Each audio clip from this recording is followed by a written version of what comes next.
Υπάρχουν φυσιτήρες. Και 6 φυσιτήρες.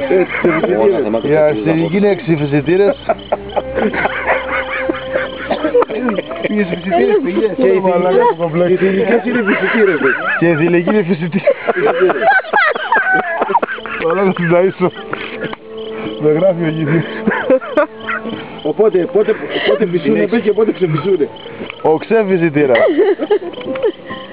Ξεφυσάει μετά από 20 λεπτά. Ναι, μην γελάτε, μα έτσι είναι. Μα σε αυτά τα 20 λεπτά τι κάνει, Γιάννη? Κουτιά. Καρτέρι, το ρωτήμα. Κουτιά και τρώει πλακτόν. Έτσι. Δεν έχει δόντια, έχει μπανέλες αντιδόντια. Μπανέλες πάνε στο πουκάμισα πέρα.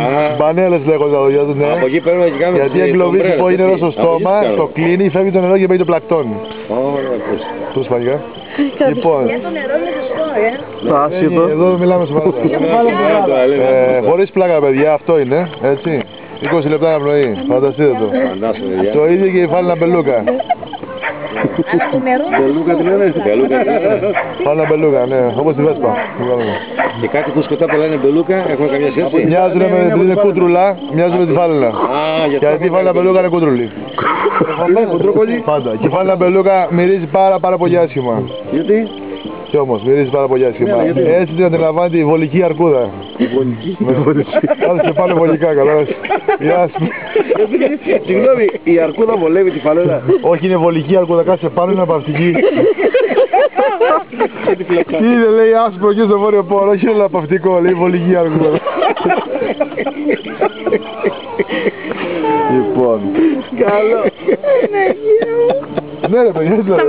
Όχι, εγώ το λέω, εντάξει, πώς το λέω. Ω Μαγία μου. Τι κάνει για να βάζεις τα κλάματα. Τι είναι αυτό, λέει, που λέει κίνδυνο, το τρώμε και καίει.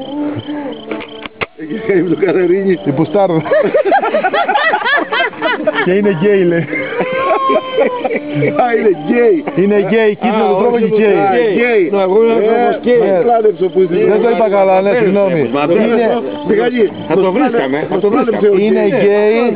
Είναι γκέι, κίτρινο, το τρώμε και καίει. Η πουστάρδα. Δεν με ανέβηκε τώρα παιδιά να γελάσω. Ναι, δεν το είπα. Κάτσε να πούμε ένα καλό. Καλατζάις Γιάννης. Κλείστε να βρούμε ένα και μετά το πούμε. Ναι, κάτσε να πούμε ένα καλό.